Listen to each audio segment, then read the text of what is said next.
తప్పనిసరిగా ఎన్నికల్లో ఇచ్చిన ప్రతి హామీ నెరవేర్చిన తర్వాత మళ్ళీ ప్రజల దగ్గరికి వెళ్తాం. మా మీద విశ్వాసం నమ్మకం ఉంటే ఈ రాష్ట్రాన్ని బాగు చేస్తామని ఒక విశ్వాసం ఉంటే మళ్ళీ మాకు మంత్రి గారు చేస్తారు. ఆ విధానం ఏదో రాజకీయం గురించో విమర్శల గురించో మేము ఎప్పుడు మాట్లాడు దయ ఉంచి ఎప్పటికైనా సరే గతంలో చేసిన తప్పులు మీరు తెలుసుకొని మీరంతా కూడా వ్యవహరిస్తే కొంతవరకైనా బాగుంటుందని చెప్పి వ్యక్తిగతంగా నేను సలహా ఇస్తున్నాను. ఇది ఎప్పుడు కూడా తాత్కాలిక భవనాలను ఎప్పుడు అనలేదు. ఫ్రాన్సిస్ సెక్రటేరియట్ కొత్తది కట్టిన తర్వాత దీన్ని కూడా మళ్ళీ ఉపయోగంలోకి తీసుకొస్తామని ముఖ్యమంత్రి గారు మేమందరం 100 సార్లు చెప్పినా సరే దాన్ని తప్పుదోవ పట్టించి తాత్కాలికం అని చెప్పి మీరు ఎంత చెప్పినా ఎవరు వినే పరిస్థితి ఉండదని ఈ సందర్భంగా సభ్యులందరికీ తెలియజేస్తూ మంచి సలహాలు ఇవ్వండి. ఇంకా ఆర్థికంగా ఏం చెయ్యాలో ఏం విధంగా చేస్తే రాష్ట్ర ఆర్థిక పరిపరిస్తుందో మీరు చెప్తే మంత్రి గారు మంత్రి గారు అధ్యక్ష ప్రభుత్వంలో ప్రభుత్వంలో ఉన్నారు 11 లక్షల కోట్లు అప్పు తెస్తే దయచేసి పెట్టారు. కనీసం 12,000 కోట్లు ఖర్చు పెట్టలేదు. కాదు ఎప్పుడు రాష్ట్ర ఆదాయం పెరుగుతుంది, ఎప్పుడు సంపద పెరుగుతుంది, ఈ ఆలోచనలు చేయకుండా ఇష్టానుసారంగా మాట్లాడితే ఇది మంచి విధానం కాదు. మంచి సలహాలు ఇవ్వండి, మేము స్వీకరిస్తామని ఈ సందర్భంగా సభ్యులందరికీ తెలియజేస్తున్నాం. ఎల్ఓపి గారు. అధ్యక్ష, అచ్చెన్నాయుడు గారు సుదీర్ఘమైన ఉపన్యాసం ఇచ్చారు.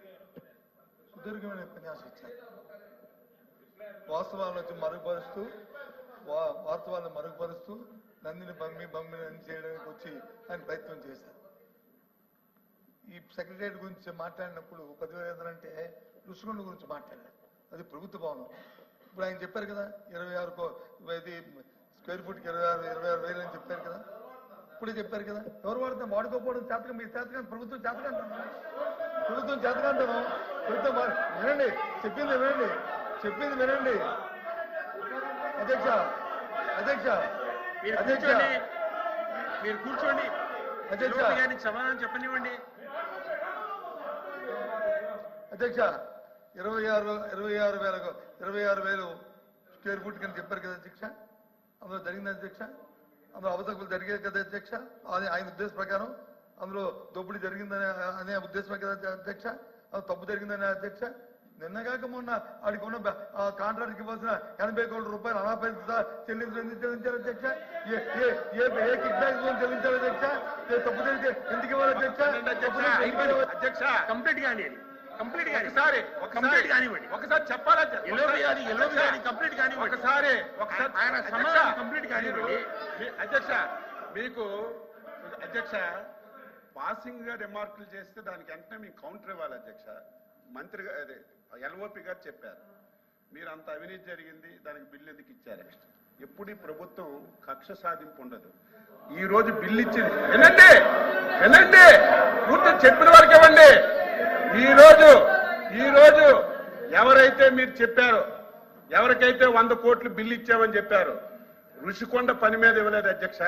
ఆయన ఇంకెక్కడో కాంట్రాక్ట్ చేస్తే ఆ పనులకు బిల్లు ఇచ్చారు తప్ప రుషికొండ మీద ఇవ్వలేదు. తెలుసుకోకుండా మీరు ఆ బిల్లు ఇచ్చారని చెప్పి ఏదో పేపర్లో వచ్చిందని చెప్పి మీరు మాట్లాడితే అది తెలుసుకోవాలి.